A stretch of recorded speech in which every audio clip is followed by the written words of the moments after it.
என்னோட கையில இருக்கிற இந்த அழகான உயிரினத்தோட பெயர் தான் பாம்புராணி அல்லது அரணை. பல பேர் இதை பார்த்து பயப்படுறதுக்கான காரணம் இதை பத்தின தவறான புரிதல்களும் பொய்யான கட்டுக்கதைகளும் தான். உண்மை என்னன்னா, எந்த வகை அரணைக்குமே நஞ்சு கிடையாது, அதிகமா யாரையுமே கடிக்காது. இதுங்களை துன்புறுத்துற மாதிரி நம்ம ஏதாவது பண்ணினா மட்டும் வேற வழியே இல்லாத பட்சத்துல அரிதா கடிக்கும். அப்படி கடிச்சாலும் நமக்கு ஒண்ணுமே ஆகாது. ரொம்ப கூச்ச சுபாவம் உள்ள உயிரினம். மனிதர்கள்ட்ட இருந்து எப்பவுமே விலகி இருக்க தான் விரும்பும். நம்ம ஊர்கள்ல காணப்படுற பெரிய வகை அரணை தான் இது. இதோட பெயர் புல்லரணை அல்லது தங்க அரணை. பகல் நேரங்கள்ல நல்ல வெயில் வந்த பிறகு குளிர் காய்ஞ்சிட்டு சுறுசுறுப்பா இயங்க தொடங்கும். இந்த வகை ஆண் அரணைகளுக்கு பெண் அரணைகளை கவர்றதுக்காக உடம்புக்கு கீழே மஞ்சள் மற்றும் இளமஞ்சள் நிறங்கள் இருக்கும். அது மட்டும் இல்லாம இதோட வாய்ப்பகுதியிலையும் உதட்டு சாயம் பூசின மாதிரி வண்ணம் இருக்கும். இந்த வகை அரணைகளை சமநிலப்பரப்பு மற்றும் மலைப்பகுதிகளிலையும் பரவலா பார்க்க முடியும். அரணைகளுக்கும் உடம்பு முழுக்க செதில்கள் இருக்கும். இதுங்களோட தலைக்கு பக்கவாட்டுல இருக்கிற துவாரங்கள் தான் ஒலிகளை உணரக்கூடிய செவி துவாரங்கள். உடம்பு முழுக்க பல வண்ணங்கள்ல மின்னுற இந்த அரணை மேற்கு தொடர்ச்சி மலைகள்ல உயரமான இடங்கள்ல காணப்படுற ஓரிட வாழ்விகள். இதுவும் பகல்ல சுறுசுறுப்பா இயங்கக்கூடிய சிறிய வகை அரணை. இந்த அரணையோட செதில்கள்ல சூரிய ஒளி படும்போதுதான் இப்படி மின்னுற நிறங்கள் பிரதிபலிக்கும்.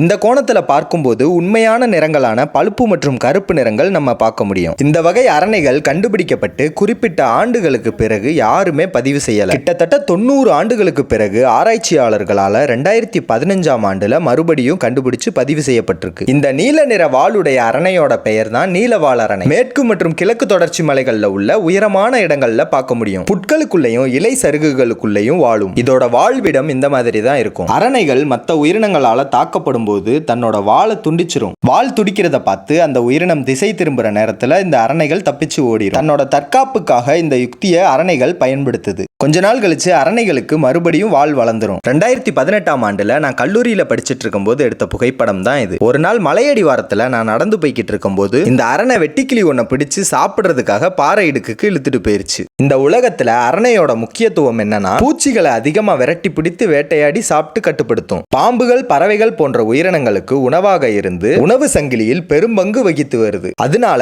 அரணைகளை பார்த்தா இனிமேல் யாரும் அடிக்காதீங்க, வெறுக்காதீங்க.